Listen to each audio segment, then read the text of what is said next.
Assalamualaikum warahmatullahi wabarakatuh. Dan salam sejahtera bagi kita semua. Semoga kita dalam keadaan sehat dan dalam lindungan Allah. Semoga pandemi ini segera berakhir agar kita dapat kembali kuliah seperti biasa.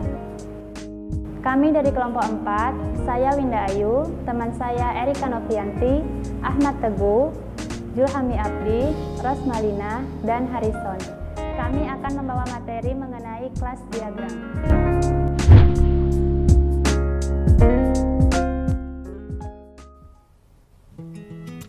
Baiklah, untuk selanjutnya kita akan membahas tentang pengertian kelas diagram.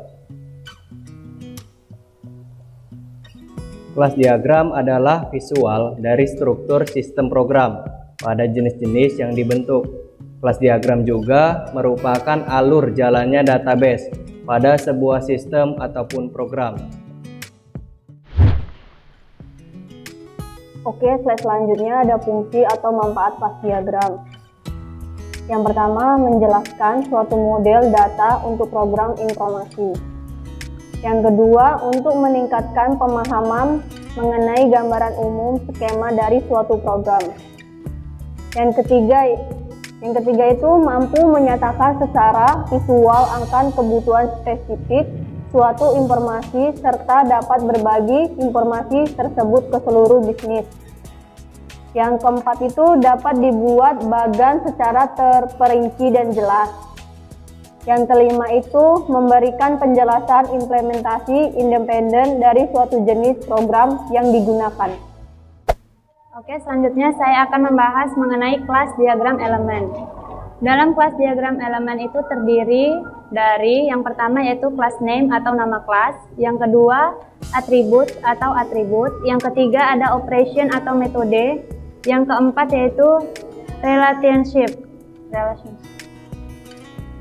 Nah, atribut dan operation itu terdiri dari tiga. Yang pertama yaitu privat. Privat hanya bisa dipanggil dari dalam kelas itu sendiri. Metode atau atributnya diawali dengan tanda kurang. Yang kedua yaitu protected. Nah, protected ini hanya bisa dipanggil oleh kelas yang bersangkutan dan kelas turunannya. Metode diawali dengan tanda pagar. Yang ketiga ada public. Nah, public ini bisa dipanggil dari semua objek. Metode atau atributnya diawali dengan tanda tambah. Kemudian yang keempat tadi ada relationship. Nah, relationship ini yaitu hubungan antar kelas yang digunakan dari kelas yang digunakan oleh kelas diagram tadi.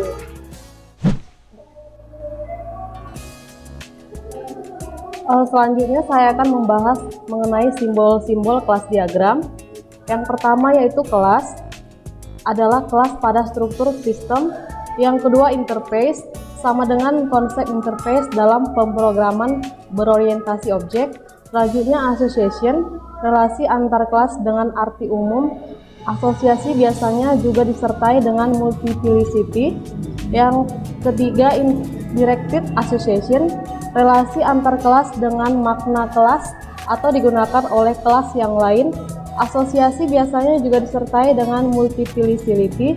Selanjutnya generalisasi, relasi di antar kelas dengan makna generalisasi, spesialisasi umum sampai khusus.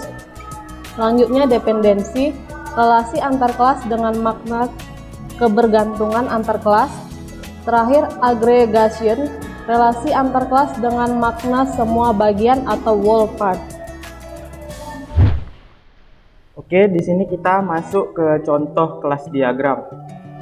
Untuk di sini kita mengambil contoh tentang mahasiswa yang akan ke perpus untuk meminjam buah buku. Di sini ada beberapa kelas. Kelas yang pertama yaitu kelas mahasiswa, di mana atributnya adalah NPM atau yang biasa disebut name, nama, kelas, dan jurusan.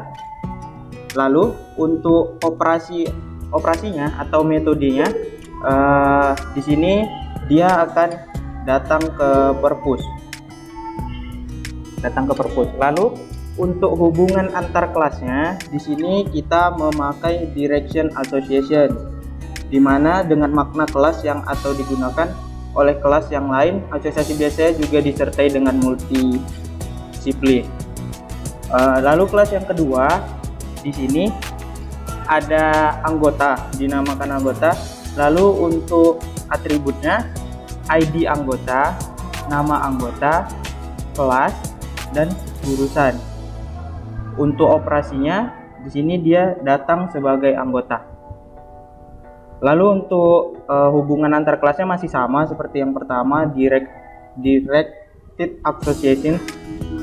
Untuk kelas yang ketiga, di sini ada buku untuk judul kelasnya. Lalu untuk atributnya, di sini ada kode buku, judul buku, pengarang, dan penerbit. Lalu yang dilakukan operasinya, metodenya adalah input data buku, lalu update data buku, dan delete data.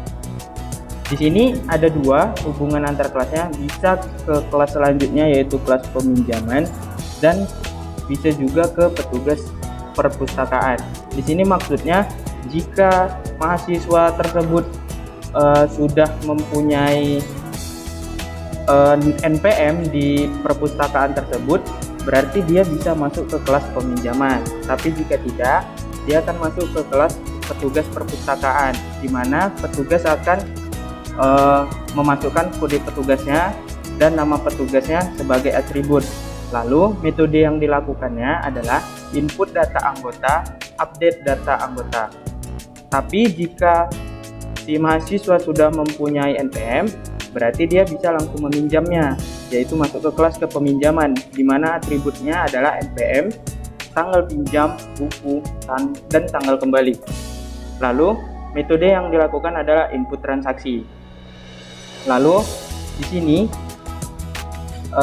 kelas yang terakhir itu ada kelas denda, di mana atribut yang dimasukkan adalah NPM, kode buku, tanggal pinjam, dan tanggal kembali. Lalu untuk operasinya input denda anggota dan update denda anggota. Oke, mungkin sekian dari kami kelompok 4 yang membawakan materi tentang kelas diagram. Terima kasih.